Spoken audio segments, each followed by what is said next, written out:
बढ़िया है। जी सर। तो कैसी चल रही तैयारी? ठीक ठाक। ठीक ठाक मेढक चल को रही तोल है? रहे हैं सर। क्या? मेढक को तोल रहे हैं, पीटी कर रहे हैं तो मेंस छूट रहा है, मेंस कर रहे हैं तो करंट छूट रहा है, यही सब चल रहा है भागम भाग से। अच्छा, मेंस कर रहे हैं तो करंट छूट जा रहा है और पीटी कर रहे हैं तो मेंस छूट जा रहा है। जी सर। अच्छा, तीनों कर रहे हैं, जॉब छूट जा रहा है सर। अब तीनों कर रहे हैं तो जॉब छूट जा रहा है। बहुत बड़ी समस्याओं के साथ ग्रसित हैं आप। जब चारों कर रहे हैं तो परिवार छूट रहा है क्या? परिवार क्या छूटेगा सर? हाँ? चारों कर रहे हैं तो परिवार छूट रहा है। टाइम देख नहीं पा रहे हैं सर, सुबह उठना है बस वही। वही चीजें मैं कह रहा हूँ। तो चलिए, इसी में सारी चीजें, हर समस्याओं का समाधान हो जाएगा। तो कहाँ थे हम लोग?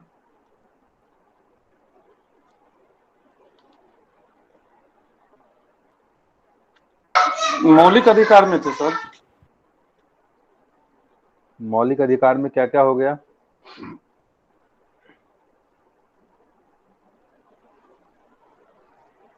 मौलिक अधिकार में क्या क्या हो गया?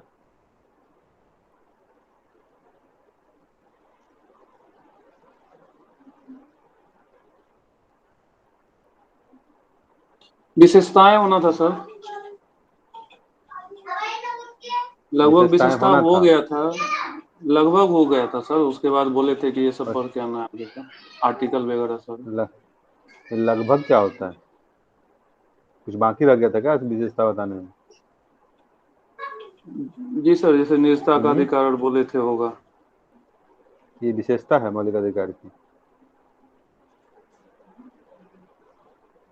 हम्म, बोलिए। तो मौलिक अधिकार पिन डाउन कर लिया आप लोगों ने? जो 6 मौलिक अधिकार दिए गए आप लोगों को, संविधान ने जो 6 मौलिक अधिकार दिया है, उसे आप लोगों ने पिन डाउन कर लिया? जी सर। क्या क्या पिन यस डाउन किया सर। बताइए? क्या क्या पिन डाउन किया बताइए?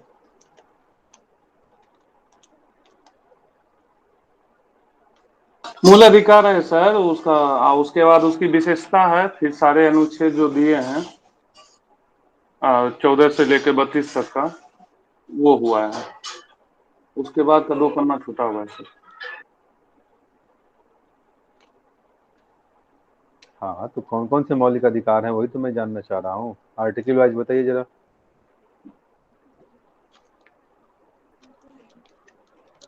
समता का अधिकार 14 से 18। हम्म, स्वतंत्रता का अधिकार 19 से 22। शोषण के विरुद्ध इसकी अधिकार 23 से 24। इसकी व्याख्या कौन धर्म करेगा? की स्वतंत्र व्याख्या भी हाँ, करते हैं सर। समानता का अधिकार 14 से 18। भारत में रहने वाले सभी नागरिक समान हैं और अमीर गरीब ऊंच नीच में कोई भेदभाव और अंतर नहीं है। किसी भी धर्म जाति जनजाति स्थान का व्यक्ति देश के किसी भी कार्यालय में कोई भी पद प्राप्त कर सकता है और समान कार्य समान वेतन प्राप्त कर सकता है, बशर्ते कि वह केवल आवश्यक इसको अर्हताओं को आर्टिकल प्राप्त वाइज करता बताइए हो। ना। मतलब लवली, इसे मतलब आर्टिकल वाइज बताइए ना कि आर्टिकल 14 उसका ये व्याख्या कहता नहीं है, करना 15। है। नहीं तो इसमें एक ये सेकंड। व्याख्या तो यही हो जाएगा ना, जब आर्टिकल 14 की व्याख्या करेंगे फिर 15 की बताएंगे तो ये चीजें अपने आप में स्पष्ट हो जाएंगी ना।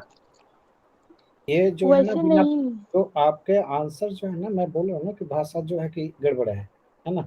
तो अगर अगर आर्टिकल वाइज बताएंगे तो प्रूफ हो जाएगा ना। एक एक लाइन आपको बोला गया था ना कि अगर इसमें आर्टिकल को समाहित कर देंगे तो एक मैं बताऊं उसको। सर? हाँ, बताने दीजिए पहले लवली को।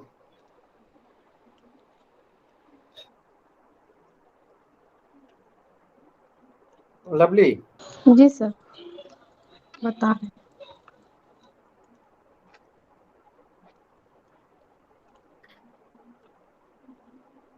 आर्टिकल लिखना है या फिर उसका व्याख्या भी पूरा करना है? आर्टिकल अनुच्छेद 14 क्या 14 कहता है? विधि के समक्ष समता एवं हाँ विधियों का समान संरक्षण। हाँ, और इसका मतलब आर्टिकल क्या हुआ? बस 15 2 से 3 लाइन में इसका मतलब समझा दीजिए। पीटी, मतलब देखिए पीटी पॉइंट ऑफ व्यू से लिखिएगा तो चीजें गड़बड़ा जाएंगी ना। आपको ये मेंस के पॉइंट ऑफ व्यू से जी बनाना सर। है ना इसको। मान लीजिए आपसे पूछ देता है कि मौलिक अधिकार की व्याख्या कीजिए, तब वहां पे क्या करेंगे? ऐसे तो लिख के आगे नहीं बढ़ेंगे। नहीं, आपसे अगर पूछ दे कि मौलिक इसमें अधिकार की विधि के व्याख्या समक्ष करते हुए, हाँ, समता। और विधि के समान संरक्षण का मतलब क्या होता है, इसे स्पष्ट हम्म, कीजिए।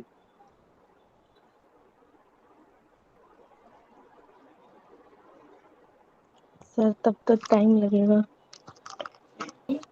सर वो विधि के समान संरक्षण का ये बोलता है, समानता का अधिकार बोलता है कि इसमें जो है सभी कानून की नजर में सभी एक है सर। कोई भी अपराध के लिए जो है सबको बराबर सजा मिलेगा, चाहे वो गरीब हो, ऊंच हो, नीच हो सर। विधि के समान उसके संरक्षण का मतलब क्या हुआ?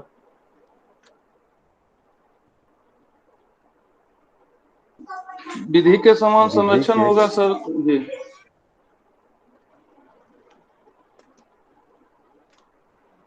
भारत के संबंध में जो कानून है वो सभी पर समान रूप से लागू होगा। अच्छा, ठीक है। और फिर आर्टिकल 15 आता है सर, धर्म, मूल, वंश, जाति, लिंग, जन्म स्थान के आधार पर जो है विभेद का प्रतिषेध होगा। इसका फुल व्याख्या करें क्या सर? इसमें काफी है। आप लोगों ने काम नहीं किया है ना, दिक्कत ये है। आप लोग अगर काम करते इस पे तो फिर दिक्कतें नहीं आती ना। सर प्रॉब्लम ये होता है सर, शुरू कहाँ से करें सर? शुरू से कहाँ से करें वो समझ में ही नहीं आता है सर सर। मैं बस बताऊं? यही समस्या है सर। सर बोले। शुरू करना था आर्टिकल 12 से, जो राज्य की परिभाषा देता है। आर्टिकल 13, फिर 14, 15, 16, 17 ऐसे कर लेते उसको। और उसमें जो भी चीजें हैं कि 15 अगर है तो 15 की क्या विशेषता है, इसमें जब संरक्षण की बात है कि महिलाओं और बच्चों को विशेष संरक्षण दिया जाएगा, उसे स्पष्ट करते वहां पर। फिर 16 में आते, फिर अवसर की समता की बात करते। यहाँ पर रीजनेबल रिस्ट्रिक्शन क्या है, इसे भी वहां पर स्पष्ट करते कि जो है राष्ट्रपति, राज्यपाल, सांसद को क्या है, उन्मुखियां प्राप्त है आर्टिकल 14 के तहत। ये सब चीजें वहां पर स्पष्ट करते, तब तो ये होता।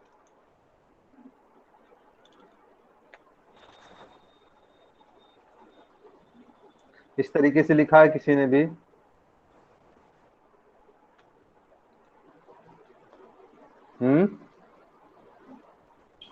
मुझे सुन पा नहीं रहे हैं? सर। नहीं सुन पा रहे हैं? Yes sir. हाँ सर, हाँ सर। ये सर सुन रहा हूँ सर। इस मैंने तरीके से रफ में किसी ने, लिखा है एक्चुअली, मुझे आज इस तरह रफ में इस तरह का बनाया है सर मैंने। नहीं, रफ में बनाने की आवश्यकता क्यों पड़ी? इतना मेहनत तो आप फेयर में भी कर सकते थे। सर उस जितना समय मेहनत बिल्कुल आपने रफ के मैं लिए किया, उतना में तो आपका सर मैं बोलूं? सर आज मैंने बहुत मुश्किल हाँ से बोलिए टाइम बोलिए निकाल बोलिए, पाया बहुत सर, देर से इसीलिए। बेचारे।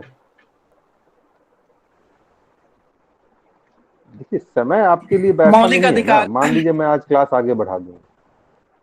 हाँ बोलिए। मौलिक अधिकार की बात करते हैं तो संविधान के भाग 3 में और अनुच्छेद 12 से 35 तक है। जब मूल संविधान बन रहा था उस समय मौलिक अधिकारों की संख्या 7 था, लेकिन वर्तमान समय में कुल मौलिक अधिकारों की संख्या 6 है। 44वां संविधान संशोधन 1978 में जो संपत्ति का अधिकार था, जो छठा मौलिक अधिकार था, उसे हटाकर अनुच्छेद 30 से कम रखा गया ये छाव क्या और होता है? मौलिक अधिकार छाव, को ही भारत ये का छाव अधिकार क्या होता पत्र है है। काल बेलिया? 6 जो होता है समता का अधिकार। ऐसे पहला बात करते हैं तो समता का है, समानता का अधिकार, ठीक है। जो अनुच्छेद 14 से 18 है। पहला, ये पहला स्वतंत्रता क्या का होता है? अधिकार अनुच्छेद 19 से फर्स्ट सर, पहला हो गया फर्स्ट। समता और समानता का पहला अधिकार का मतलब अनुच्छेद क्या हुआ? 14 से जो सीरियल नंबर से सीक्वेंस बनाया गया था उसको बता रहे हैं सर। नहीं, हम वो चीजें ठीक है, थोड़ा भाषा की बात मैं कर रहा हूँ कि एक्सप्लेन कर भाषा रहे हैं ऐसे सर। नहीं बोलना है ना इंटरव्यू में या जहाँ भी। वो पहला, सर जो आप छः, मुझसे सारे जो सवाल कर रहे हैं, है ना, उसका मतलब अर्थ है सवाल का, है ना। जो आपने दो बोल देते हैं, अभी क्या बोले, छे छो क्या बोले, पहला, पहला, पहिला, पहला, है ना, छः। प्रथम बोलते हैं ना, छह बोलते हैं ना। भाषा, तो भाषा जो बात जो आते हैं यूजफुल अनुच्छेद भाषा है ना, वो फिर जो कि एक्सप्रेशन की अधिकार चाहिए। जो आपके भाषा है ना, वो एकेडमिक भाषा है, एकेडमिक भाषा का इस्तेमाल करना है। ओके, वो सर बोलना चाह रहे हैं आपको। ठीक है, चलिए कंटिन्यू कीजिए। अनुच्छेद 12 है, मौलिक अधिकार जो अनुच्छेद 12 से 35 तक है, जिसमें अनुच्छेद 12 की बात करते हैं तो राज्य की परिभाषा दिया गया है इसमें। अनुच्छेद 12 के तहत राज्य की परिभाषा दी गई है और इस अनुच्छेद के अनुसार केंद्र सरकार, संसद, राज्य सरकार, राज्य विधानमंडल, ग्राम पंचायत, नगर पालिका तथा स्थानीय प्रशासनिक पदाधिकारी ये सभी आएंगे और राज्य की परिभाषा केवल भाग 3 के लिए ही उपयुक्त होगा।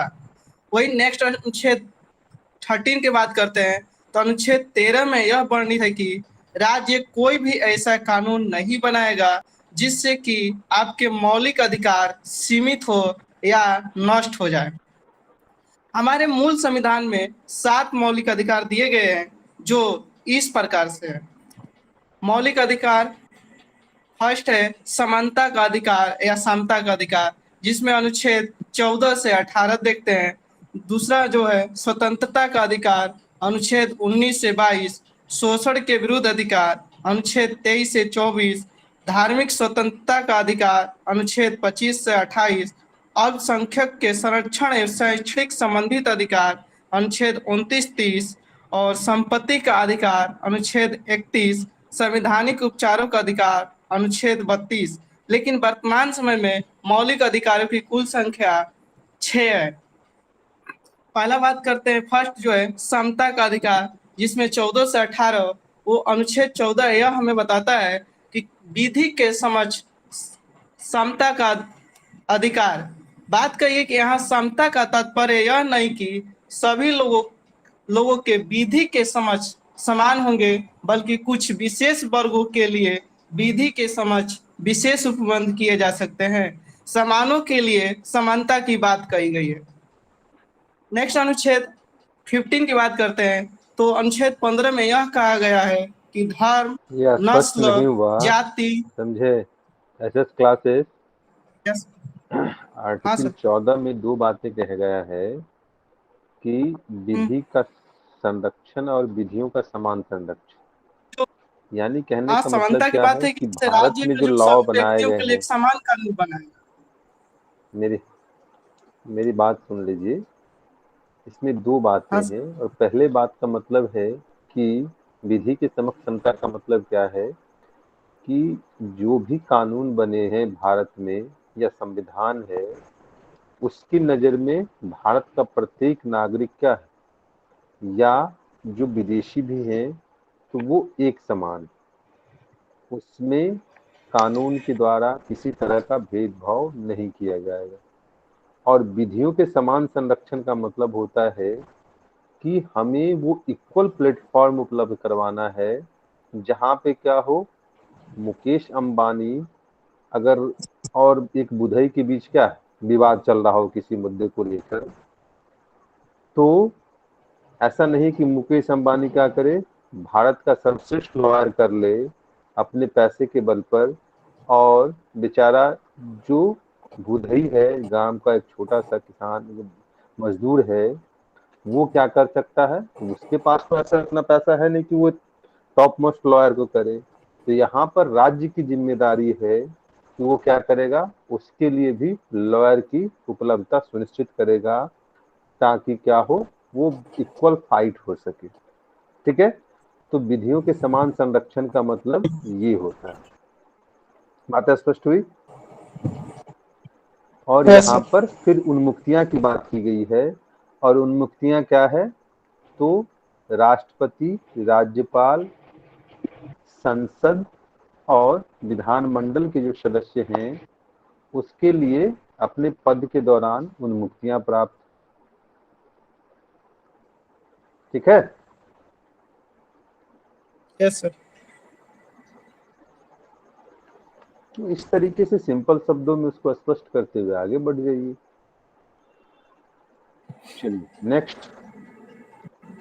अनुच्छेद 15 की बात करते हैं। धर्म, नस्ल, जाति, लिंग या जन्म के स्थान के आधार पर भेदभाव का निषेध। यानी इसका कहने का मतलब है कि किसी भी व्यक्ति को जाति, लिंग, धर्म के आधार पर किसी स्थान पर आने जाने के लिए मना नहीं किया जाएगा या किसी कार्य को करने के लिए बाधित नहीं किया जाएगा। संबंधित प्रावधान भेदभाव इस अनुच्छेद 15 के तहत निषेध किया गया है। अनुच्छेद 16 की बात करते हैं तो अवसर और की समता, यानी अवसर 15 की में जो समता बातें कहने का हैं, मेरा अपवाद की जो तात्पर्य अपवाद जो है उसको कौन बताएगा। Article sir. 15 का जो एक्सेप्शन है उसे कौन बताएगा।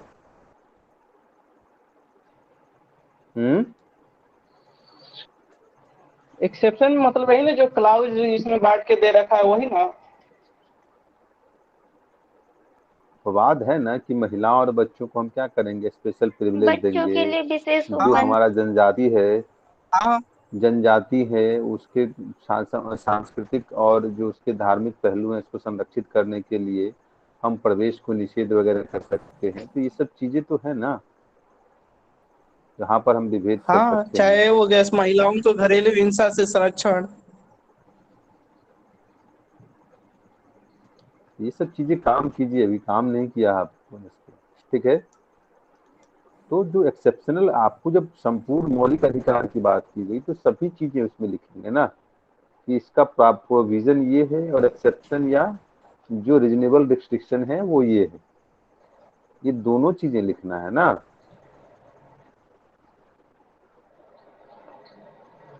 तो इस पे इस तरीके से आप लोग इसको लिख के स्पष्ट कीजिए। ठीक है, नोट्स देखा आप लोगों ने, नोट्स में है ऐसा कुछ हाँ सर देखें नहीं है, है, नोट्स में है क्लाउज करके ऐसा। दे रखे हैं। जी सर। फिर आप लोगों ने ऐसा क्यों नहीं किया, तो फिर आप लोगों ने ऐसा क्यों नहीं किया।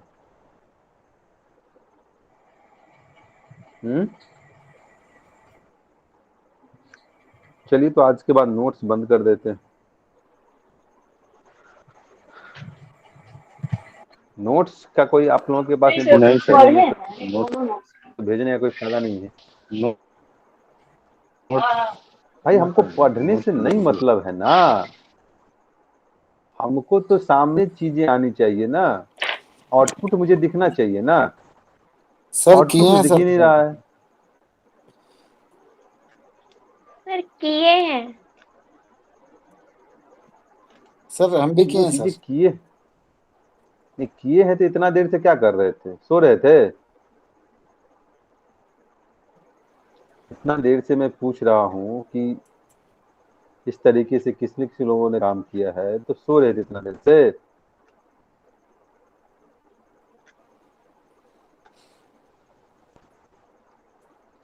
चलिए, आंसर किस किस लोगों ने लिखा है, आंसर किन किन लोगों ने लिखा है।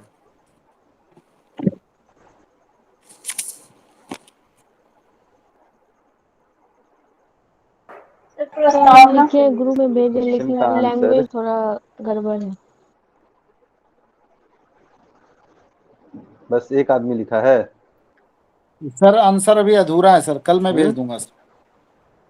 मेरा आंसर अभी अधूरा ही है। क्यों आज खाना आज आधा खाए थे कि पूरा खाए थे।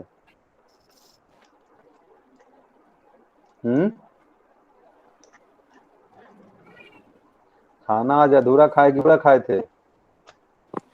नहीं सर, कर ही रहा था सर, आंसर वगैरह कर ही रहा था सर। कि जो चीजें 2 दिन में जब आपका आंसर सामने नहीं आया, कल हो गया, आज खत्म होने वाला है, तो अब कब आएगा? जब नेक्स्ट टॉपिक शुरू हो जाएगा तब। कि मैं बार बार कहता हूँ कि जो वर्क दिया जाता है उसको एट ए टाइम खत्म कीजिए, नहीं तो फिर क्या होगा, कल मैं फिर वर्क दे दूंगा तो कहिएगा सर उस वर्क को पूरा करने में लग गया, इसीलिए फिर वो पेंडिंग रह गया।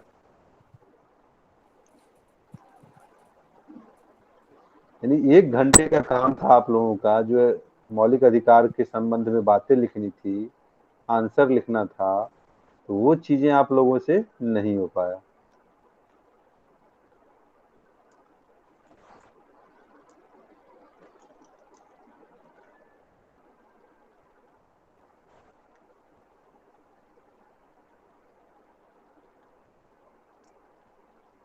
ऐसे में कैसे काम चलेगा बताइए?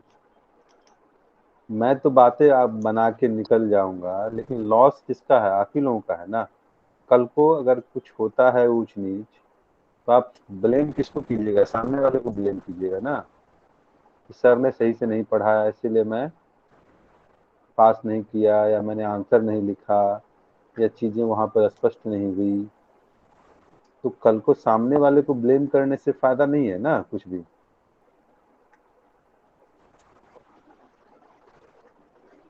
बातें समझ रहे हैं कि नहीं समझ रहे हैं आप लोग?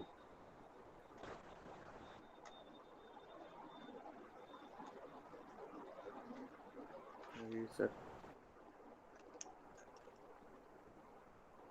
एक क्वेश्चन पूछा था बीपीएससी ने कि एक हाथ से लेता है और एक हाथ से दे छीन लेता है, क्या मतलब है इसका? इसका आंसर क्या होगा?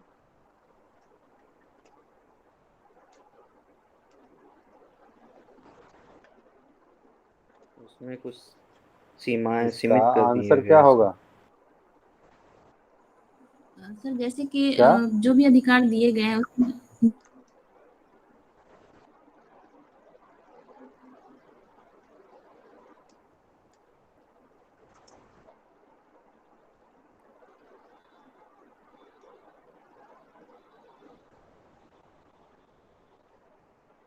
युक्त युक्त प्रतिबंध लगाया गया है।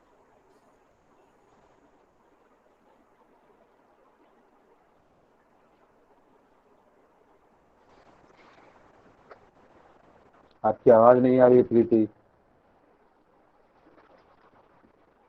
हाँ सर, मैं बताई ना, मतलब जो भी अधिकार दिए गए हैं साथ ही उसमें युक्त युक्त प्रतिबंध लगाया गया और कई सारे ऐसे भी समय है जबकि सरकार को ये अधिकार है कि हमारे सारे अधिकार प्रतिबंधित कर दिया जाए, जैसे आपातकाल हो गया उसमें भी 2021 को छोड़ के बाकी सब अधिकार वे मतलब हटा सकते हैं। फिर साथ ही ये भी हो सकता है कि हमारे जो मौलिक अधिकार है उसे कम भी कर सकते हैं और बढ़ाए भी जा सकते हैं। तो इस टाइप से जैसे 19 को ही लेते हैं तो 19 में हमें अधिकार दिए गए हैं जबकि 19 का जो क्लॉज है उसमें फिर प्रतिबंध लगाया जा रहा है।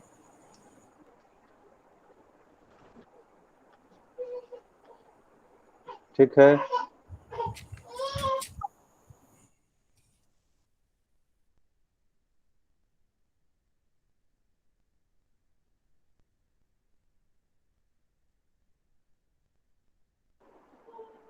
बताइए, मौलिक अधिकार से जुड़े हुए जितने क्वेश्चन को बीपीएससी ने पूछा है, कोई ऐसा क्वेश्चन है जहां आपको बातें स्पष्ट ना हो रही हो?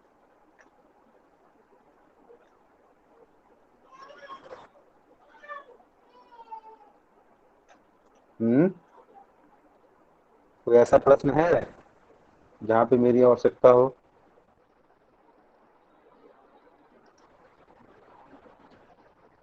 जी सर है।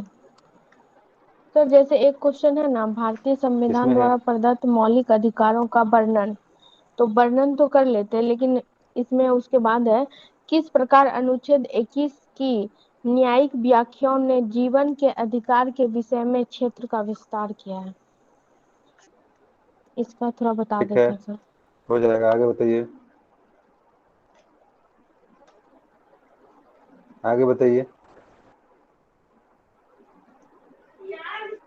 और कोई क्वेश्चन सर, है? निजता का अधिकार जीवन के अधिकार का अंतरंग भाग है। ठीक है, और कोई क्वेश्चन है?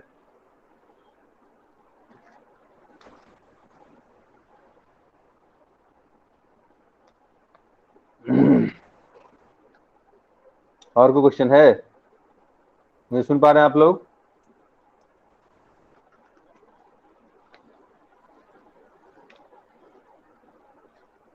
जी सर, आवाज आ रही है।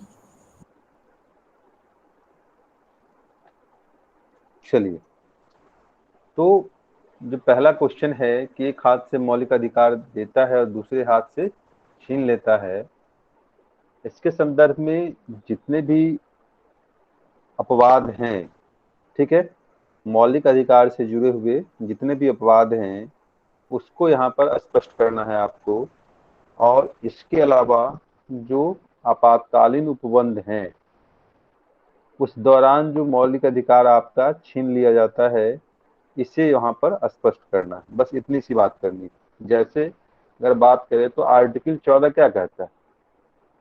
रूल ऑफ लॉ की बात करता है।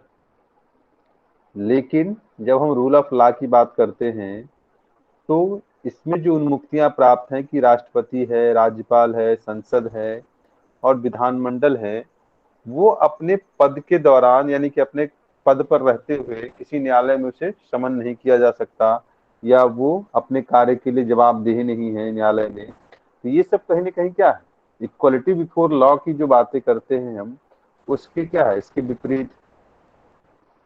इसी तरीके से आर्टिकल 15 के संदर्भ में जो अपवाद हैं उसको यहाँ पर स्पष्ट करना था, जो क्या है, धर्म, मूल, वंश, लिंग, जाति के आधार पर आपसे विभेद नहीं करने की बातें। लेकिन जब हम महिला और बच्चों को लेकर स्पेशल प्रिविलेज की बात करते हैं, जब आरक्षण जैसे शब्दों को लेकर सामने आते हैं, जहाँ पर समाज के जो वंचित तबके हैं, SC ST कैटेगरी है, OBC है, उसको हम क्या करते हैं, संरक्षण प्रदान करते हैं। तो कहीं ना कहीं ये सब चीजें वहां पर जो है अवसर की समता का उल्लंघन करता है। इसके अलावा आर्टिकल 19 की बात करें तो अभिव्यक्ति की आजादी की बात करता है, लेकिन यहाँ पर राज्य क्या है, आपके अभिव्यक्ति की आजादी पर युक्तियुक्त प्रतिबंध लगा सकता है। जैसे कि आर्टिकल 19 के क्लॉज 2 की बात करते हैं कि राष्ट्र की एकता अखंडता को लेकर हो गया, सार्वजनिक व्यवस्था को लेकर हो गया, विदेशी देशों के साथ संबंध को लेकर हो गया। तो यहाँ पर राज्य आपकी अभिव्यक्ति की स्वतंत्रता को क्या कर सकता है, सीमित कर सकता है। इसी तरीके से जब शोषण के विरुद्ध अधिकार की बात करते हैं तो आर्टिकल 23 बलात्सर्म की बात करता है, उसके प्रोहिबिशन की बात करता है। लेकिन राज्य क्या, राज्य सार्वजनिक हित को ध्यान में रखकर आपसे क्या कर सकता है, बेगार करवा सकता है। इसी तरीके से आर्टिकल 25 से 28 के संदर्भ में अगर स्वतंत्रता के अधिकार की बातें हैं तो यहाँ पर भी क्या है, सार्वजनिक हित को लेकर राज्य आपके धार्मिक स्वतंत्रता को सीमित कर सकता है और सकारात्मक हस्तक्षेप कर सकता है। इसके अलावा देखिए तो आर्टिकल 33 में क्या है, आर्टिकल 33 में जो सुरक्षा बल हैं, जो स्पाई एजेंट हैं, जो हमारा कर्मचारी वगैरह है, उसके मौलिक अधिकार को हम क्या करते हैं, राज्य छीन लेता है। इसी तरीके से आर्टिकल 34 की बात करते हैं तो आर्टिकल 34 क्या है, जहां भी सैन्य कानून लागू होंगे, मार्शल लॉ लागू होगा, वहां पे मौलिक अधिकार को सीमित किया जा सकता है। इसके अलावा हमने कहा कि आपातकाल के दौरान क्या है, आपके मौलिक अधिकार को सीमित किया जा सकता है। तो ये सब जो प्रोविजन है, यह क्या कहता है, यह स्पष्ट करता है कि संविधान जब एक हाथ से आपको मौलिक अधिकार देता है तो दूसरे हाथ से वो छीन भी लेता है आपसे। ठीक है, बात स्पष्ट हो गई? जी सर। कोई कंफ्यूजन तो नहीं है किन्हीं को? नहीं सर। चलिए, नेक्स्ट आता है राइट टू प्राइवेसी को लेकर और आर्टिकल 21 की जो न्यायिक व्याख्या है उसको लेकर बातें सामने आती। तो जब हम आर्टिकल 21 की बात करते हैं तो इसमें क्या कहा गया है, आपके गरिमापूर्ण जीवन की बात की गई और इसी को ध्यान में रखकर एक पुट्टा स्वामीवाद आया था। ठीक है, और पुट्टा स्वामीवाद में 9 सदस्यीय संवैधानिक पीठ ने क्या कहा कि निजता का अधिकार आर्टिकल 21 के तहत जीवन का जो अधिकार है उसका अंतरंग भाग। और इस संदर्भ में जब एपी शाह पैनल की गठन हुआ था, एपी शाह पैनल का, उसने 9 अनुशंसाएं की थी। और 9 अनुशंसाएं क्या थी? तो पहले बात था कि सूचना और सहमति को लेकर, संग्रह सीमा, प्रयोजन सीमा, पहुंच और सुधार, सूचना का प्रकटीकरण, सुरक्षा, खुलापन और जवाबदेहिता। यानी कि ये जो 9 सिद्धांत हैं, जिसमें क्या है, अगर कोई सूचना है तो उसको लेकर आपकी जो सहमति है वो आवश्यक है। किस प्रयोजन से और किस सीमा तक आपसे संबंधित जो सूचनाएं हैं उसका संग्रहण किया जा सकता है, इसको लेकर भी सहमति की आवश्यकता है, उसको लेकर भी लिमिटेशन की आवश्यकता है। फिर कहता है कि सूचना का प्रकटीकरण का मापदंड क्या होना चाहिए, और किसी का अगर प्राइवेट बातें हैं जैसे कि आधार में, तो आधार में आपके क्या है, आपकी संवेदनशील बायोडाटा है वहां पे, तो उसकी सुरक्षा को लेकर क्या प्रोविजन किए गए हैं, इसको लेकर भी चिंताएं व्यक्त की गई। और फिर मान लीजिए कि आपका अगर प्राइवेसी का उल्लंघन होता है तो उसको लेकर जवाबदेही भी तय होनी चाहिए। तो ये 9 जो सिद्धांत हैं वो एपी शाह पैनल के द्वारा दिया गया था। और इसी आलोक में सुप्रीम कोर्ट ने पुट्टा स्वामीवाद में आर्टिकल 21 के तहत निजता के अधिकार को जीवन के अधिकार का अंतरंग भाग माना था। लेकिन यहाँ पर फिर विवाद उत्पन्न हो गया कि किन किन परिस्थितियों में आपके निजता के अधिकार का राज्य क्या कर सकता है, वायलेशन कर सकता है। तो यहाँ पर जैसे कि राष्ट्रीय सुरक्षा है, जैसे सार्वजनिक व्यवस्था है, जैसे अपराधों से अगर निपटना हो, या दूसरों की स्वतंत्रता संबंधी अधिकारों का जहां उल्लंघन होता हो, उस परिस्थिति में राज्य आपके राइट टू प्राइवेसी का उल्लंघन कर सकता है। ठीक है, क्या कहा गया इसमें, अपवाद क्या है इसके? तो जब राष्ट्र की एकता और अखंडता की बातें सामने आती, जब सार्वजनिक व्यवस्था और सार्वजनिक हित से जुड़ा हुआ मामला जब सामने आए, तब वहां पर आपके राइट टू प्राइवेसी का वायलेशन हो सकता है। इसके अलावा अगर अपराधों से निपटना है तो ऐसी परिस्थिति में क्या होगा, राज्य क्या करता है, अपराधों से निपटने के लिए एक डेटाबेस बनाता है, और डेटाबेस बनाकर वहां पर अपराधियों से संबंधित जानकारियों को क्या करता है, रखता है। तो उस परिस्थिति में भी आपके निजता के अधिकार की सीमाएं सामने आती।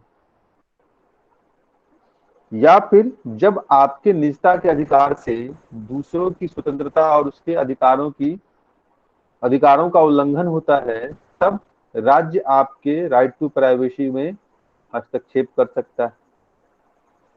बात स्पष्ट हुई?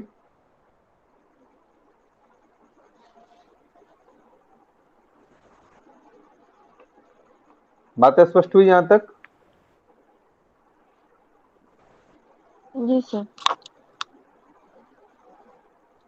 कोई कंफ्यूजन?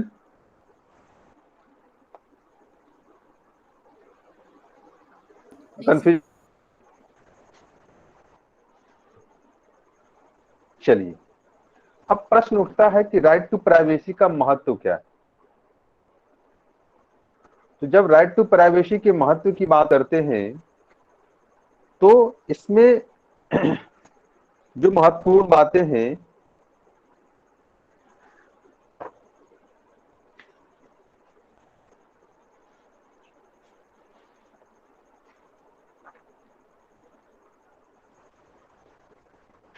तो महत्व के संदर्भ में पहली बात कहा गया कि किसी व्यक्ति की स्वायत्तता और गरिमा की रक्षा के लिए जरूरी है। मतलब यह कि आपके गरिमापूर्ण जीवन को ध्यान में रखकर आपकी जो प्राइवेसी है उसकी सुरक्षा आवश्यक है। मान लीजिए कि किसी ने क्या किया, आप किसी मॉल में गए, किसी होटल में गए और वहां पर आपका क्या होता है, सीक्रेट कैमरा के साथ आपकी जो प्राइवेट वीडियो है उसको रिकॉर्ड कर लिया जाता है और उसे इंटरनेट पे वायरल कर दिया जाता है। तो ऐसी परिस्थिति में आपकी जो निजता का अधिकार है, आपकी जीवन की गरिमा से क्या हो गया, खिलवाड़ किया गया। और इस परिस्थिति में आप अपनी निजता के अधिकार के तहत क्या कर सकते हैं, न्यायालय के संरक्षण में जा सकते हैं।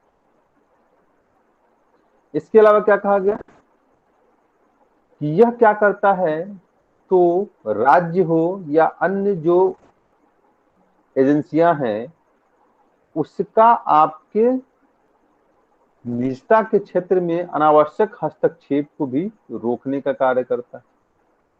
मतलब यह हुआ कि आपके निजता के अधिकार में राज्य के अनावश्यक हस्तक्षेप को रोकने के क्रम में जो राइट टू प्राइवेसी है वो एक बैरियर का काम करता है। इसके अलावा देखिए कि यह बिना किसी हैसियत को देखे हुए, मतलब ऐसा नहीं है कि अगर कोई मुकेश अंबानी है तो उसके निजता को लेकर हम संवेदनशील हो सकते हैं, और एक बेचारा गांव का राम खिलावन है तो उसके निजता को लेकर हम संवेदनशील नहीं हो सकते। मतलब यह है कि निजता का अधिकार जो है वो क्या करता है, बिना आपके सामाजिक, आर्थिक और राजनीतिक हैसियत को देखते हुए वो सभी नागरिकों के प्राइवेसी को इक्वल प्लेटफॉर्म पर रखता है और सभी के निजता के अधिकार का संरक्षण प्रदान करता है। इसके अलावा क्या है, तो राइट टू प्राइवेसी आपको वह अधिकार देता है कि क्या करें, हमारे शरीर व हमारे विचारों पर किसका अधिकार है यह सुनिश्चित करने का अधिकार आपको कौन देता है, राइट टू प्राइवेसी देता है। यानी कि आपके जो विचार हैं, आपकी जो अभिव्यक्ति की आजादी है या आपके जो शरीर है, इस पर अधिकार किसका होगा ये चुनने का, ये निर्णय लेने का अधिकार आपका है, और ये राइट टू प्राइवेसी के तहत जुड़ जाता है। ठीक है। निजता का अधिकार क्या है, राज्य की निरंकुशता से, राज्य के जो सत्तासीन व्यक्ति है उसके तानाशाही प्रवृत्ति से भी आपको सुरक्षा प्रदान करता है। और इस संदर्भ में जब हम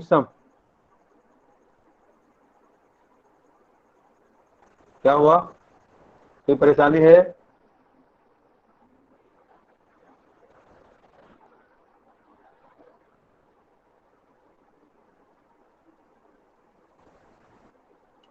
कोई परेशानी है क्या अनिल?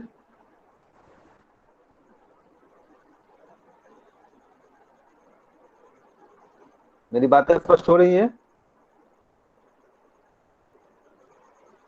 जी सर। सर ये यहाँ निजता को जो सर किस संदर्भ में देखेंगे?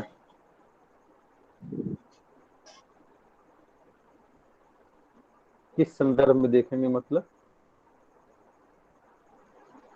जैसे बोलेंगे कि मेरा निजता का हनन हो गया, वो तो अभी फोन टैपिंग वगैरह है, ये हुआ। अगर देखा जाए तो निजता का मतलब उसका होगा ना कुछ लिमिट कि हाँ ये मेरा निजता है, कैसे हम समझेंगे कि ये मेरा निजी है? ये मेरा प्राइवेसी है, इसको निजता का कैसे अधिकार का डिफाइन मतलब करेंगे? होता है कि जो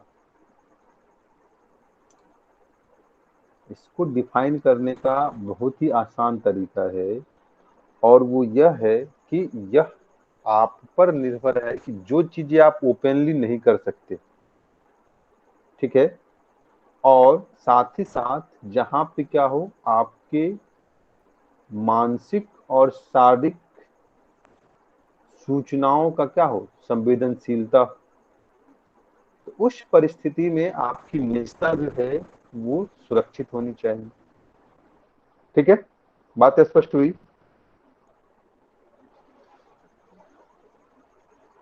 नीरज?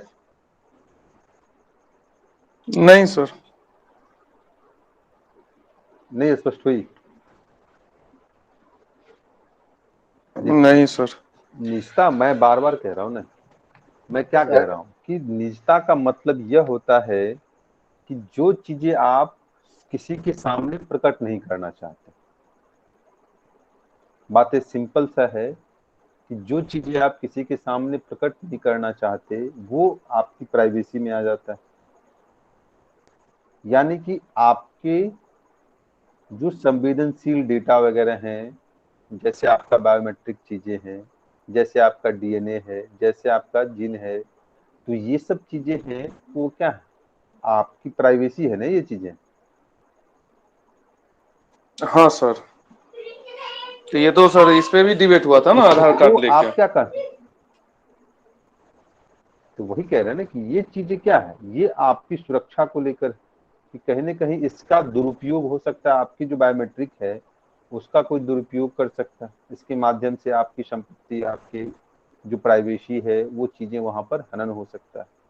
तो वही मैंने कहा कि जो चीजें आप प्रकट नहीं करना चाहते, जिसको आप सुरक्षित रखना चाहते हैं, वो चीजें आपके प्राइवेसी में आ जाता है। और यहीं पर जब उसका वायलेशन होता है तब आप उसको क्या करते हैं, अपने राइट टू प्राइवेसी का इस्तेमाल करते हैं। बात स्पष्ट हुई? सर तो मेरे निजता की गारंटी जो सर है वो सरकार कैसे लेती है सर? चाहे अगर बैंक से भी जैसे फ्रॉड का केस में ये कॉल वगैरह आता है तो उसमें चूंकि है क्या कि बैंक से ही लीक होता है नंबर, और ये जो है आधार कार्ड में बोला गया था कि सरकार ये बोली सुप्रीम कोर्ट को कि हम जो है पब्लिक लोग के निजता का ध्यान रखेंगे, तो वो हमारे निजता का ध्यान तो कैसे रखेगी? फिर चीजें देखिए, फिर हम लोग विषय से विषयांतर हो जाएंगे। तो हाँ, तो हर जगह आपका जब भी आधार कार्ड मांगा जाता है, जब भी आपका पैन कार्ड मांगा जाता है, तो वहां पर राज्य की एक्सेसिबिलिटी क्या होती है, बढ़ जाती है। तो बहुत सारे ऐसे मुद्दे हैं जहां पर हमें इस डिबेट से परे जाना पड़ेगा। हमें कुछ चीजों को सैद्धांतिक रूप से मानकर आगे बढ़ना पड़ेगा। बात स्पष्ट हुई नीरज? जी सर। तो कुछ चीजें सैद्धांतिक होती है और कुछ उसके व्यवहारिक पक्ष होते हैं। तो जो आप बातें कर रहे हैं वो उसका व्यवहारिक पक्ष, और हम लोग को बात क्या करनी है, कुछ में सैद्धांतिक पक्षों की बात करनी है। मान लीजिए सुप्रीम कोर्ट ने कहा कि आधार को बैंक में इस्तेमाल नहीं करना, तो मान लीजिए आधार वो बैंक इस्तेमाल आपका नहीं करेगा, लेकिन जब आपके पैन कार्ड, जब आप खुद आपका आधार से जुड़ा हुआ है, तो स्वाभाविक है कि पैन कार्ड के तो आपके अधिकार आधार पे वो हो जा सकता है। तो टेक्निकल इश्यूज में चल नहीं जाना है मुझे, हमें सिंपल शब्दों में ये जानकारी रखनी है कि निजता का मतलब क्या है और क्यों आवश्यकता है। तो कुछ उसके सैद्धांतिक पहलू हैं, जब इसकी सीमाओं की बात करेंगे, उसके आलोचनात्मक पहलू की बात करते हैं, तो वहां पर चीजें क्या होती है, फिर वहां पर हमें इन सब बातों को रखना पड़ता है। बात स्पष्ट हो गई? हाँ सर। चलिए, तो इस तरीके से हमने कहा कि जब हम निजता के महत्व की बात कर रहे थे तो हमने बताया कि व्यक्ति की स्वायत्तता और गरिमा की रक्षा को लेकर निजता का महत्व। इसके अलावा यह क्या है, तो यह एक बैरियर का काम करता है जो आपके राइट टू प्राइवेसी में अनावश्यक हस्तक्षेप को रोकता है। हमने इसकी महत्व के संदर्भ में बात किया कि यह बिना किसी के राजनीतिक, आर्थिक और सामाजिक हैसियत को देखते हुए सभी के लिए उसके प्राइवेसी के महत्व को स्थापित करता है। फिर हमने कहा कि यह आपको अधिकार देता है कि आपके शरीर और आपके विचार पर किसका अधिकार होगा, यह निर्णय लेने का अधिकार आपका है, न कि अन्य किसी संस्था या एजेंसी का। फिर हमने कहा कि यह लोकतंत्र के संदर्भ में राज्य के तानाशाही प्रवृत्ति और सत्ता के जो शक्तियों का उल्लंघन है उससे आपको संरक्षण प्रदान करता है, निजता का अधिकार। फिर हम बात करते हैं कि आज का जो तकनीकी युग है, जहां पे आपकी सहमति हर जगह क्या होती, मांगी जाती। जब भी आप किसी ऐप को डाउनलोड करते हैं तो बिना उसके टर्म्स एंड कंडीशन को पढ़े हुए हम लोग क्या करते, yes yes yes yes okay okay करते निकल जाते। जहाँ पे आपको मालूम आता है कि आपके फोन कॉल तक हमारी पहुंच होगी, आपके गैलरी मीडिया फोटो तक हमारी पहुंच होगी। तो कहीं ना कहीं हम बिना किसी सोचे समझे उसको परमिशन देते, और इसी के परिणाम स्वरूप क्या होता है कि फेसबुक जैसी कंपनियां आपके डेटा को क्या करती है, लीक करती, या अन्य जितने भी कंपनियां हैं वो आपके डेटा को बेचती है और फिर उसका बेनिफिट लेती। इसे ही कहा जाता है डेटा कॉलोनियलिज्म की बात करते हैं। आज के दौर में कहा गया कि 21वीं सदी में जिसके पास जितनी सूचनाओं का संग्रह होगा वो उतना ज्यादा अमीर होगा, वो उतना ज्यादा दुनिया पर राज करेगा। तो कहीं ना कहीं इस तकनीकी युग में आपकी जो प्राइवेसी है उसकी भी सुरक्षा आवश्यक है। आपने अभी देखा होगा कि व्हाट्सएप विवाद को लेकर भी हम लोग चर्चा में रहा था कि वहां पर क्या था कि आपसे सहमति मांगी जा रही थी कि आपके फोटो वगैरह सब हम क्या करेंगे, शेयर करेंगे। तो ऐसी परिस्थिति में निजता का अधिकार क्या करता है, आपके गरिमा की रक्षा करता है, आपके अंतरंग जो बातें हैं उसकी सुरक्षा की गारंटी देता है। बात स्पष्ट हो गई कि महत्व क्या है इसका।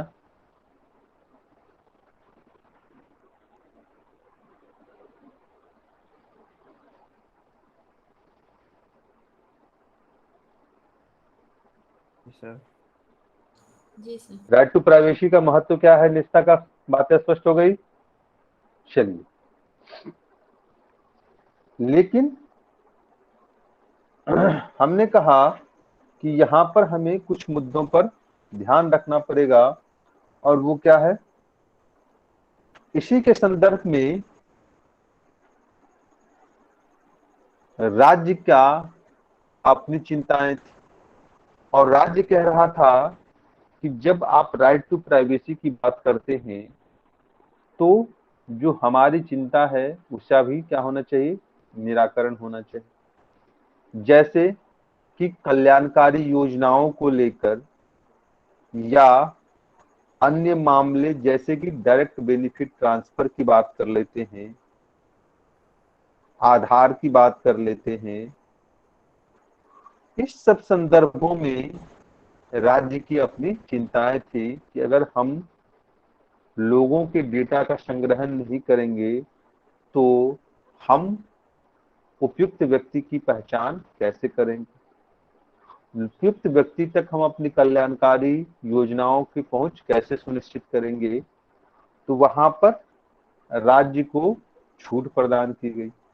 और इसी संदर्भ में आप देखते होंगे कि आधार को लेकर जहां पे क्या है, आप जब भी सरकारी योजनाओं का लाभ लेते हैं, चाहे वो पीडीएस का माध्यम हो, चाहे राहत एवं पुनर्वास को लेकर बातें हों, या फिर कल्याणकारी योजनाओं के संदर्भ में लाभ लेने की बातें हों, तो वहां पर आपके आधार का को अनिवार्य बना दिया गया कि बिना आपके आधार के हम आपके लाभ देने में सक्षम नहीं। तो यहाँ पर राज्य को छूट प्रदान की गई है कि इन कंडीशन में वो आपके सूचना के अधिकार को सीमित कर सकती है और आपके बायोमेट्रिक डेटा का इस्तेमाल कर सकती है। ठीक है, तो राइट टू प्राइवेसी के संदर्भ में जो बातें हैं वो स्पष्ट हो गई। ये प्रश्न लिख लेंगे आप लोग।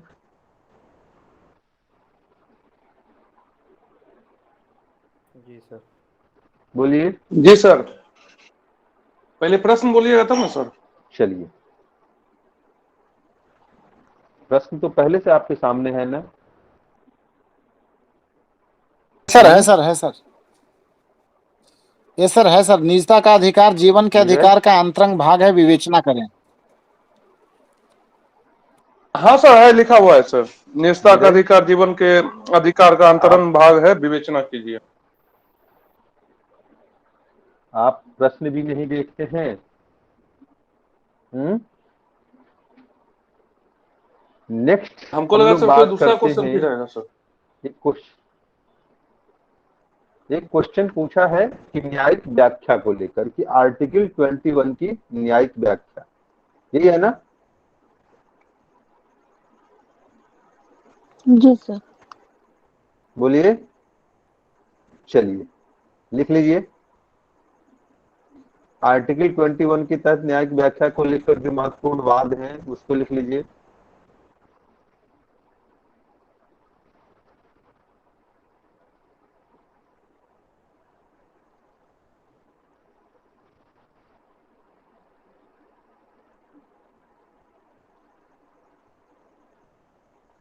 लिखिए।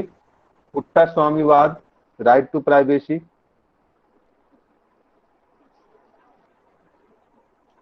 पुट्टा स्वामीवाद, राइट टू प्राइवेसी।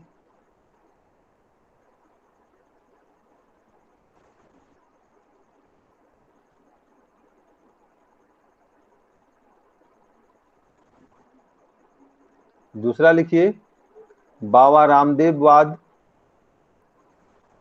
बाबा रामदेववाद।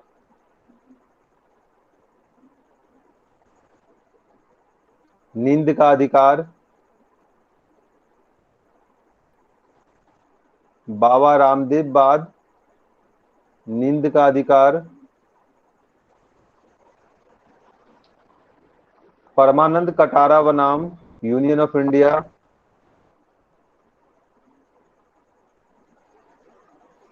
परमानंद कटारा बनाम union of India.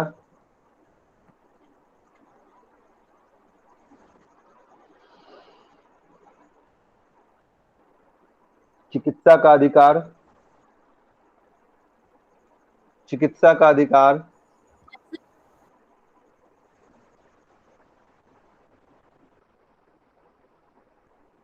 Mohini जैनवाद, Mohini जैनवाद।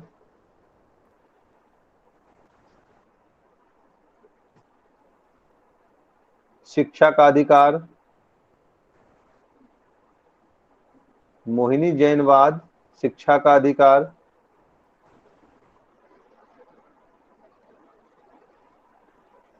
Law society of इंडियावाद, नेक्स्ट लिखिएगा, लॉ सोसाइटी ऑफ इंडियावाद।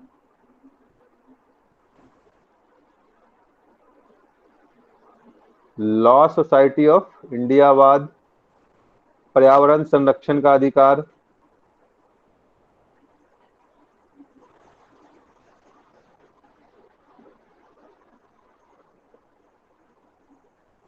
पर्यावरण संरक्षण का अधिकार। नेक्स्ट, राज मिनरल्सवाद, राज मिनरल्सवाद।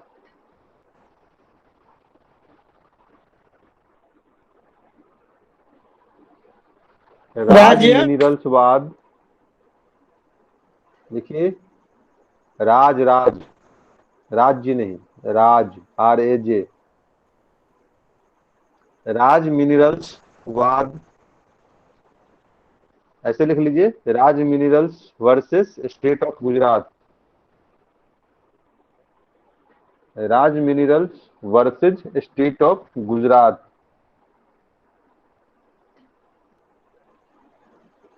लिखिए, इसमें प्रदूषण रहित हवा एवं जल के उपयोग का अधिकार, प्रदूषण रहित हवा एवं जल के उपयोग का अधिकार।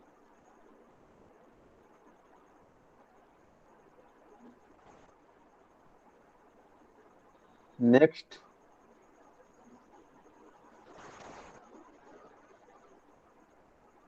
Navjot Singh Johar versus union of India. Navjot Singh Johar versus union of India.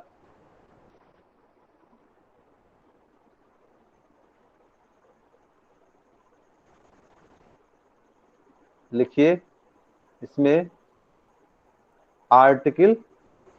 Section 377 का उन्मूलन। सेक्शन 377 का उन्मूलन। कैसे बोले थे? नेक्स्ट, अरुणाचल सेक्शन 377 जो एलजीबीटी का मामला था, ठीक है, एलजीबीटी का, उसको लेकर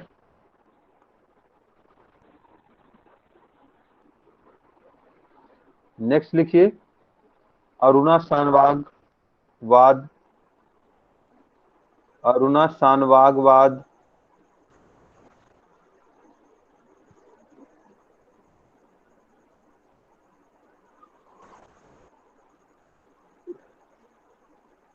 गरिमापूर्ण मृत्यु। अरुणा शानवागवाद, गरिमापूर्ण मृत्यु।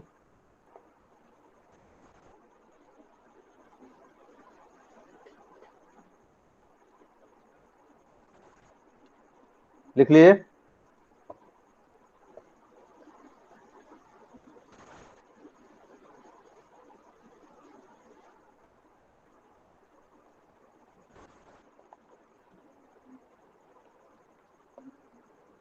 अरुणा शानवागवाद, गरिमापूर्ण मृत्यु।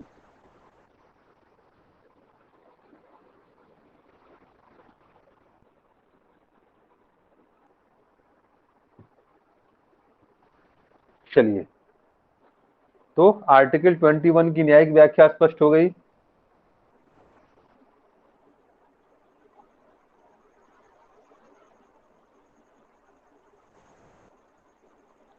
आर्टिकल 21 की न्यायिक व्याख्या स्पष्ट हो गई। जी सर। कोई कंफ्यूजन?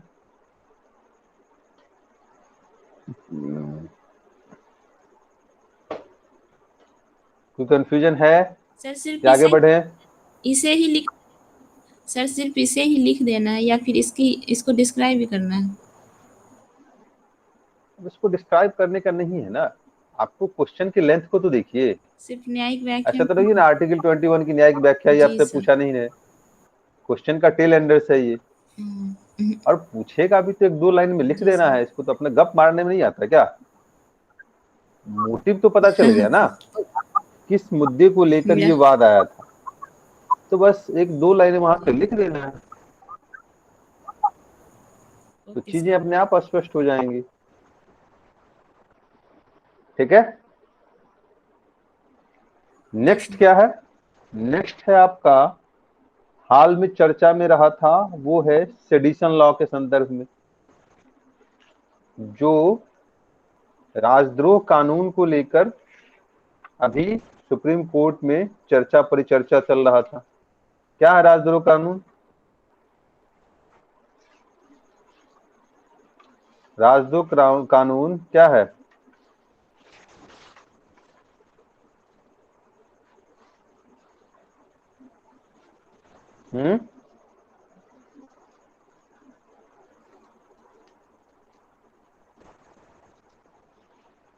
बोलिए।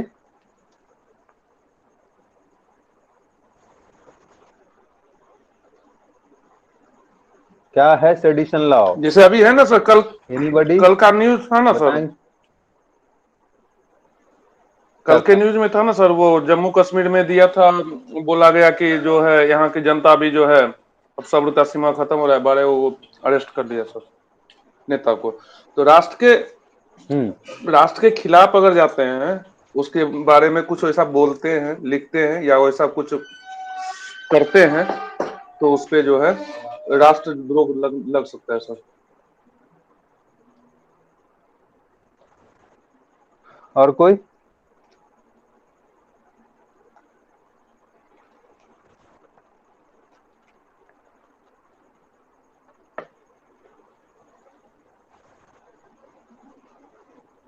चलिए, तो बात करते हैं राजद्रोह के संदर्भ में। तो आपको पता होगा कि भारत की आजादी के पश्चात यह जो सेक्शन है आर्टिकल सेक्शन 124A आईपीसी का, जिसे हमने 1970 में इंट्रोड्यूस किया था, 1970 कहते हैं 1870 में आईपीसी में से इंट्रोड्यूस किया गया था। यह सर्वाधिक विवादास्पद मुद्दे को लेकर सामने आता है और विशेषकर यह आपके फ्रीडम ऑफ स्पीच से जाके जुड़ जाता है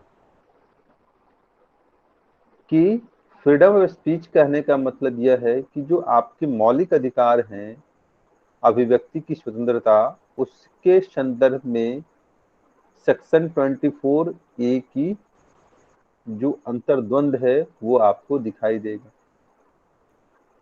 जब 124A की परिभाषा को आप देखते हैं तो यह कहता है कि कोई बोले गए या लिखे गए शब्दों द्वारा या संकेतों द्वारा, यानी कि मौखिक रूप से, लिखित रूप से या सांकेतिक रूप से या दृश्यों के माध्यम से, यानी 4 बातें स्पष्ट की गई।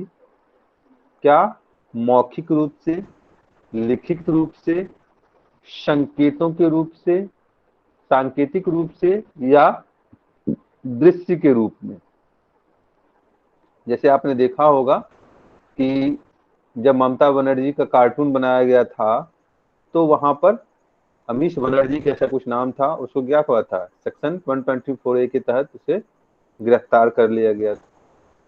तो कहने का मतलब यह है कि ये जो 4 शब्द हैं, मौखिक, लिखित, सांकेतिक और दृश्यों के माध्यम से, अगर आप भारत के विधि द्वारा स्थापित सरकार, ठीक है, किसकी बात करता है, भारत के विधि द्वारा स्थापित सरकार के विरुद्ध क्या करते हैं, जब घृणा या अवमानना पैदा करते या प्रयत्न करते हैं या उसको लेकर प्रयास करते हैं, तो ऐसी परिस्थिति में आपको 3 वर्ष से लेकर आजीवन कारावास के साथ साथ जुर्माना भी भरना पड़ सकता है। बातें समझ में आई? तो सबसे जो मुद्दा यहाँ पर हो जाता है वो हो जाता है कि स्थापित सरकार के विरुद्ध, ठीक है, यही जो शब्द है यह इस सेक्शन 124A को विवादास्पद बना देता है। और राज्य क्या करती है, तो इसका अपने राजनीतिक टूल्स के रूप में इस्तेमाल करके जो राज्य सरकार की आलोचना होती है या सरकार की आलोचना है उसको दबाने का कार्य करती है। और इसी क्रम में जो केदारनाथ सिंह वाद आया था, केदारनाथ सिंह वाद में 1962 में केदारनाथ सिंह वाद आया। केदारनाथ सिंह कहाँ से थे, तो बिहार के व्यक्ति थे और बिहार में फॉरवर्ड कम्युनिस्ट पार्टी का सदस्य था बेचारा केदारनाथ सिंह। तो केदारनाथ सिंह वाद में न्यायालय ने स्पष्ट किया कि राज्य की सरकार की आलोचना जो है वो सेक्शन 124A का आधार नहीं बन सकता। मतलब यह हुआ कि जब तक राष्ट्र की एकता और अखंडता को लेकर, सार्वजनिक व्यवस्था को लेकर या द्विपक्षीय जो हमारे संबंध हैं उसको लेकर हम क्या करते हैं, अनर्गल प्रलाप नहीं करते हैं, तब तक आप पर सेक्शन 124A का इस्तेमाल नहीं किया जा सकता। ठीक है, कुछ मुद्दे आपको याद होंगे, जैसे कि जब बाल ठाकरे की मृत्यु के पश्चात पूरे मुंबई को बंद कर दिया गया था, तो वहां पर दो लड़कियों ने क्या किया था, इसको लेकर जब अपने फेसबुक कमेंट में लिखा था, तो उसका पर भी 124A का इस्तेमाल किया गया था। फिर हमने ममता बनर्जी के संदर्भ में आपसे बातें की। ठीक है, इसके अलावा जो 1984 का बलवंत सिंह मामला है, जहां पे खालिस्तान जिंदाबाद को लेकर जब नारे लगे थे, तो वहां पर भी उस पर सेक्शन 124A का इस्तेमाल किया गया था। केदारनाथ सिंह के संदर्भ में हमने आपसे बात की ही थी। तो ये सब कुछ ऐसे मुद्दे हैं जहां अगर आजादी से पहले की बात करें तो महात्मा गांधी की बात कर सकते हैं, आप तिलक की बात कर सकते हैं कि तिलक को भी क्या किया गया था, 6 वर्ष के कारावास की सजा सुनाई गई, राजद्रोह के मामले में बेचारे को मांडले जेल भेज दिया गया। इसी क्रम में आप गांधी जी की बात कर सकते हैं, जब चौरी चौरा कांड के बाद उन्हें भी 6 वर्ष के कारावास की सजा सुनाई गई, 4 वर्ष या 6 वर्ष के कारावास की सजा सुनाई गई। तो ये सब क्या है, वो चर्चित मुद्दे हैं जहां पर राज्य क्या करता है, अपने राजनीतिक टूल्स के रूप में, सरकार अपने राजनीतिक टूल्स के रूप में सेक्शन 124A का इस्तेमाल करता है। बातें स्पष्ट हुई?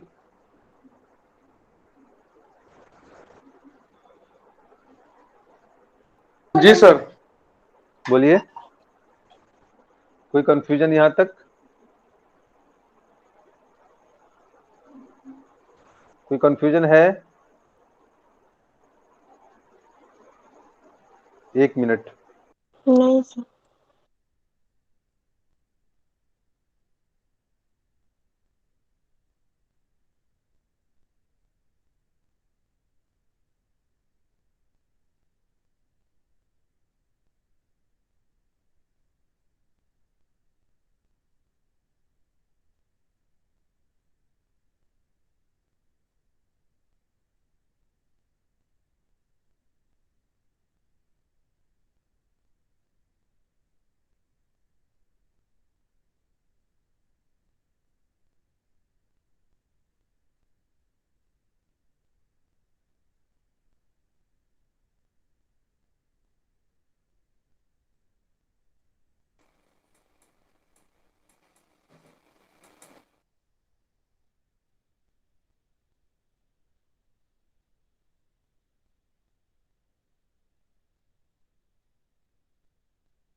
ठीक है, आवाज नहीं आ रही।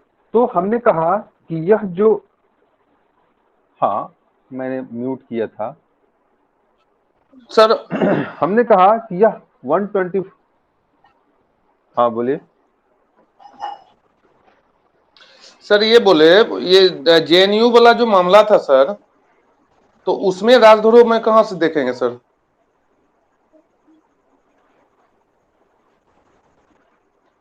ये अभी बेचारे का अभी तक मामला क्लियर नहीं हुआ है। अभी तक कन्हैया जी पर FIR दर्ज हुआ है, उनको सजा हुई है क्या? नहीं सर, चार्जशीट तो हाल फिलहाल जमा किया है। जब न्यायिक निर्णय आ जाएगा तब हम लोग देखेंगे उसको। यही तो मैं कह रहा हूँ ना कि जब इसका हम सरकार तो सर अपनी राजनीतिक टूल के रूप में इस्तेमाल करते,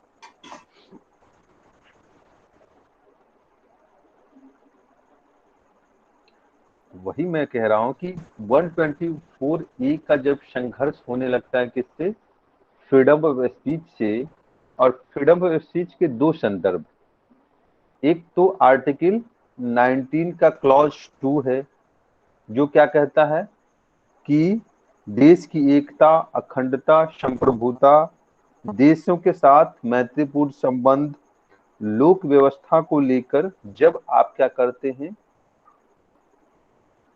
आलोचना करते हैं, वहां पर चुनौतियां उत्पन्न करते हैं, तब आप पर क्या होगा, 124 का सेक्शन ये लगेगा। लेकिन हमने कहा कि जब आईपीसी के 124 ए की परिभाषा को देखें तो वहां पर क्या कहा गया कि स्थापित सरकार के विरुद्ध जब आप क्या करते हैं, लिखित रूप से, मौखिक रूप से, सांकेतिक रूप से या दृश्यात्मक रूप से जब सरकार के अव्यवस्थित करने का प्रयास करते, तो यहाँ पर जो ये बातें हैं इसको लेकर विवाद की स्थिति उत्पन्न होती है और इसके पक्ष और विपक्ष में बातें सामने आने लगती। जब इसके पक्ष की बात करते हैं तो कहा गया कि यह क्या करता है, 124A एक भय का माहौल उत्पन्न करता है। किसको, किसमें, तो वैसे व्यक्तियों में जो आतंकवाद का क्या है, पोषक, जो का पोषक और जो सरकार और राष्ट्र विरोधी गतिविधियों में लगा हुआ है। तो ऐसे लोगों पर जब हम कार्रवाई की बात करते हैं तो वहां पर 124A का आप इस्तेमाल कर सकते हैं और यूएपीए जो एक्ट है उसके तहत आप उस पर कार्रवाई कर सकते हैं। तो पक्ष में क्या कहा गया कि देश की एकता और अखंडता को चुनौती देने वाली जो शक्तियां हैं, जिसमें आतंकवाद की बात हमने की, हमने अलगाववाद की बात की और हमने राष्ट्र विरोधी गतिविधियों में शामिल होने वाले जो घटनाक्रम है या लोग हैं उसकी हमने बातें की। इसके अलावा कहा गया कि जब हम लोकतांत्रिक रूप से चुने हुए सरकार के विरुद्ध हम क्या करते हैं, हिंसा और अवैध गतिविधियों के माध्यम से विद्रोह करते हैं, ठीक है। और इस परिस्थिति में आप पर सेक्शन 124 लगाने का पक्ष रखा जाता है। तो पहली बात हमने क्या कहा कि जब राष्ट्र की एकता अखंडता को लेकर जब हम अलगाववादी तत्वों से निपटना हो, आतंकवादी तत्वों से निपटना हो और देश की एकता और अखंडता को चुनौती देने वाले तत्वों से जब निपटना हो तो वहां पर 124A की जो अनिवार्यता है वो बढ़ जाती। इसके अलावा क्या कहा गया कि लोकतांत्रिक सरकार के विरुद्ध जब आप क्या करते हैं, घृणात्मक माहौल का सृजन करते हैं, वहां पर स्थापित सरकार के विरुद्ध जब अव्यवस्था की स्थिति को उत्पन्न करते हैं, तब आप पर क्या होगा, 124 का इस्तेमाल होना चाहिए, 24A का। इसके अलावा कहा गया यदि आप क्या करते हैं, न्यायालय की अवमानना के लिए अवमानना करते हैं या तो फिर सरकार की अवमानना करते हैं, तो दोनों परिस्थितियों में आप पर 124A लगाया जा सकता है। यानी कि जब आप न्यायालय और सरकार के निर्णयों की उसकी अवहेलना करते हैं तब आप पर सेडिशन लॉ लगता है। इसके अलावा कहा गया कि राज्य की जो आंतरिक सुरक्षा है उसको जब आप चुनौती देते, जैसे नक्सलवादी तत्व, जैसे माओवादी तत्व है, तो उस परिस्थिति में भी सेक्शन 124 की अनिवार्यता बढ़ जाती। तो ये वो तर्काधार हैं जिसके माध्यम से हमने कहा कि इसकी अनिवार्यता को लेकर इसको बनाए रखने के जो पक्षधर लोग हैं वो ये तर्क देते हैं, जिसमें हमने कहा कि राष्ट्र की एकता और अखंडता के समक्ष जब चुनौतियां उत्पन्न होती, जब लोकतांत्रिक रूप से चुनी हुई सरकार के विरुद्ध आप क्या करते हैं, विद्रोह की स्थिति को जन्म देते, जब न्यायालय और लोकतांत्रिक सरकार की आप अवमानना करते हैं, अवहेलना करते, और जब राष्ट्र की आंतरिक सुरक्षा के समक्ष चुनौती उत्पन्न करते हैं, जैसे नक्सलवादी गतिविधि है, माओवादी गतिविधि। तो ऐसी परिस्थिति में सेक्शन 124 का इस्तेमाल जायज। बात स्पष्ट हुई?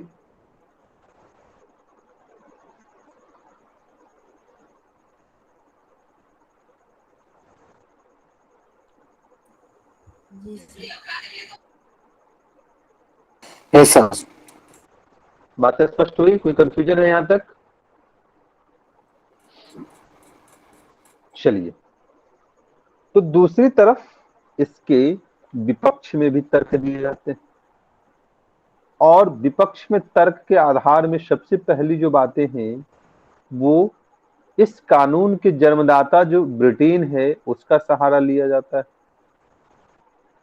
कहा गया कि भारत में 1870 में हमने इसे इंट्रोड्यूस किया, लेकिन इसका कानून का जो जन्मदाता देश है ब्रिटेन, उसने अपने यहाँ इसे बहुत पहले ही समाप्त कर दिया।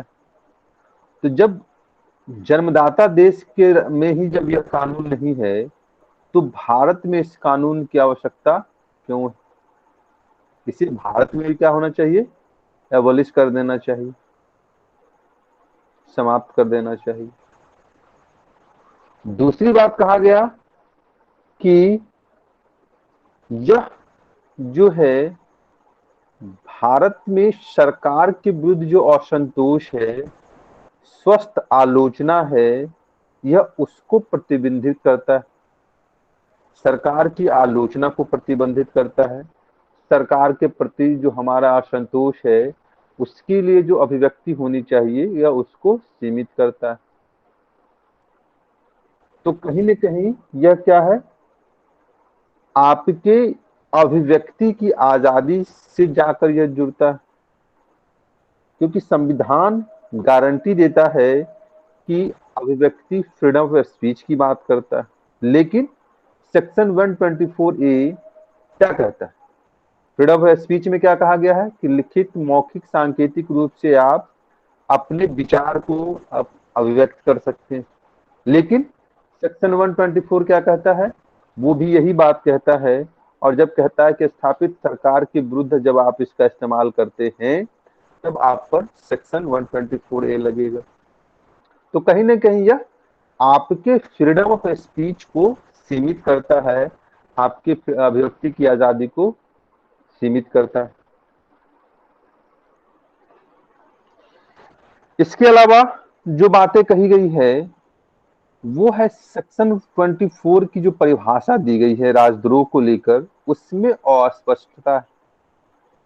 यानी कि स्थापित सरकार के विरुद्ध हम आलोचना की बात करते हैं तो यह जो बातें स्पष्ट की गई है उसमें, उसको लेकर जब तक क्या होना चाहिए? पूरी तरीके से स्पष्ट बातें कि किन किन टर्म्स एंड कंडीशन के आधार पर यह माना जाएगा कि आपने स्थापित सरकार को अस्थिर करने का प्रयास किया है, उसके विरुद्ध घृणा का माहौल सृजित करने का प्रयास किया है, तब तक हम इसकी अस्पष्टता, इसकी संवैधानिकता को चुनौती देता है। तो कहा गया कि इसकी परिभाषा में वो टर्म्स एंड कंडीशन शामिल होना चाहिए जब आप स्थापित सरकार के विरुद्ध अगर ये गतिविधियां करते हैं तो आप पर सेडिशन लगाया जाएगा। तो इससे क्या होगा कि इसका जो राजनीतिक दुरुपयोग है हम उससे बच सकते हैं। इस आधार पर भी कहा जाता है कि इसका उन्मूलन होना चाहिए।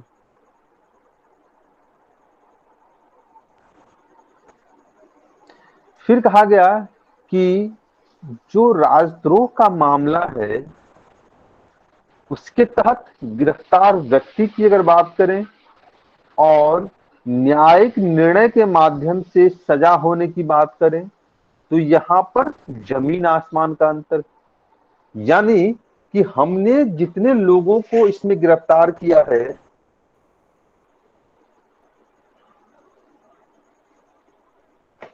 उसमें क्या कहा गया कि राष्ट्रीय अपराध जो रिकॉर्ड ब्यूरो है वो कहता है कि नागरिक कानून की राजद्रोह के 194 मामले दर्ज किए गए। किसमें? जब हमने नागरिकता कानून का क्या किया था? के विरोध स्वरूप हमने देशव्यापी आंदोलन चलाया था, उसके संदर्भ में बातें कही गई और कहा गया कि राजद्रोह को लेकर 194 मामले दर्ज किए गए, जो पिछले 4 वर्षों के राजद्रोह के मुकदमों की संख्या से क्या है कि वृद्धि की बात करता है। मतलब ये कह रहा है कि जो ये आंकड़े हैं ये बताता है कि कैसे हमारे फ्रीडम ऑफ स्पीच को लेकर या सरकार की नीतियों और कार्यक्रमों की आलोचना को लेकर हम राजद्रोह जैसे जो कानून है उसका इस्तेमाल करते हैं। तो दूसरी तरफ कहा गया कि जो सजायाफ्ता होने की बात है वो भी क्या है, बहुत ही न्यून स्तर पर, कि जितने लोगों को इसके तहत गिरफ्तार किया गया है उसमें जो है सजायाफ्ता होने का जो दर है वो बहुत ही कम है। तो कहीं ना कहीं जो कानून और सुरक्षा एजेंसियां हैं वो इसका गलत इस्तेमाल कर रही, तो इस आधार पर इसकी आलोचना की जाती है। और एक बात और कहा गया है कि यह एक क्या है, संज्ञेय अपराध है और बिना वारंट के आपकी गिरफ्तारी होगी।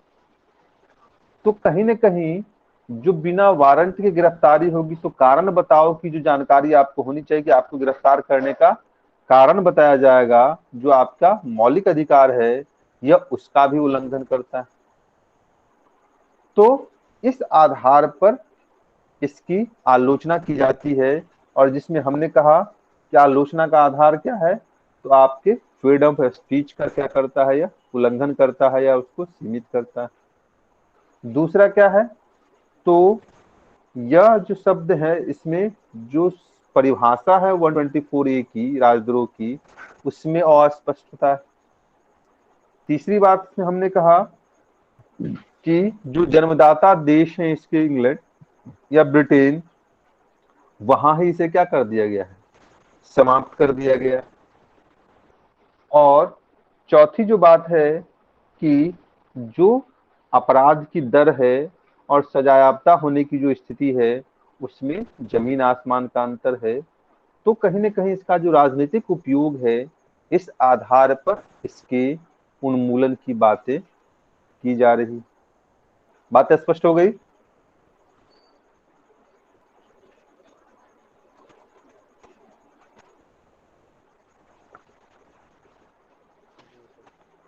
जी सर। जी सर। कोई कंफ्यूजन यहाँ तक? नहीं सर, ये अच्छे से समझ आ गया। बोलिए।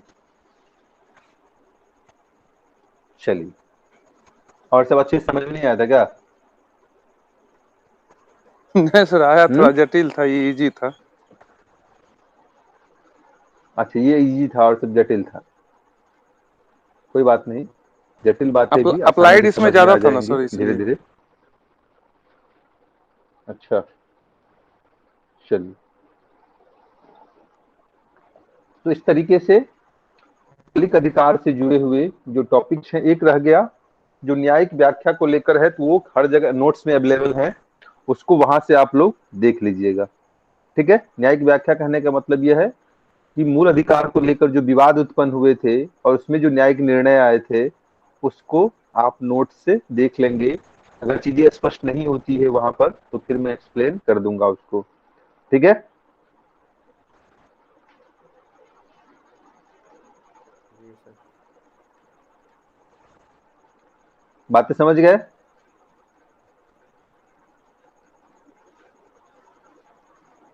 हाँ सर। चलिए, तो इस तरीके से जो मेजर टॉपिक्स हैं हमारा मूल अधिकार का और उससे संबंधित जो बातें हैं, उसके जो महत्वपूर्ण चर्चित मुद्दे हैं उसको हमने यहाँ पर सॉर्ट आउट करने की कोशिश की है। नेक्स्ट जो हम बात करेंगे कल वो किस पे होगा? नेक्स्ट टॉपिक क्या है हमारा?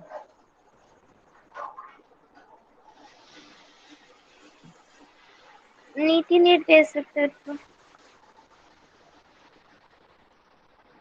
कल हम लोग डीपीएसपी पे परिचर्चा करेंगे। यहाँ तक मूल अधिकार से जुड़ा हुआ और कोई इशू तो नहीं है? बोलिए, कोई कंफ्यूजन तो नहीं है?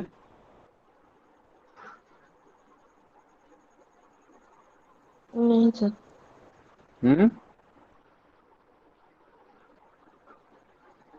नोट्स को पढ़ा है आप लोगों ने, सारी बातें स्पष्ट हो गई है वहां से?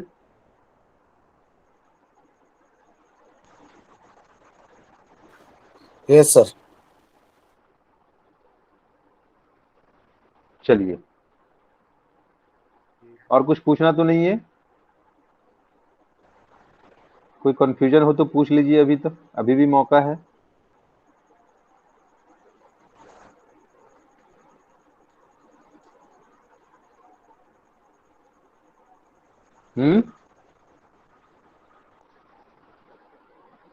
नहीं पूछना है?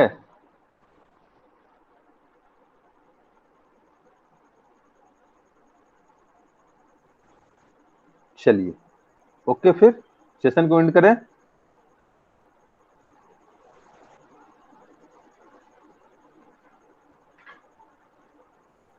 कुछ तो रिस्पॉन्स करो भाई, यस या नो। चल, yes sir. Yes sir. Yes sir. Okay, फिर good night. Okay, good night sir. Good night sir. Good night. बच्चे प्रणाम सर। बच्चे इतने थक जाते हैं ना कि बोल नहीं पाते हैं। Good night.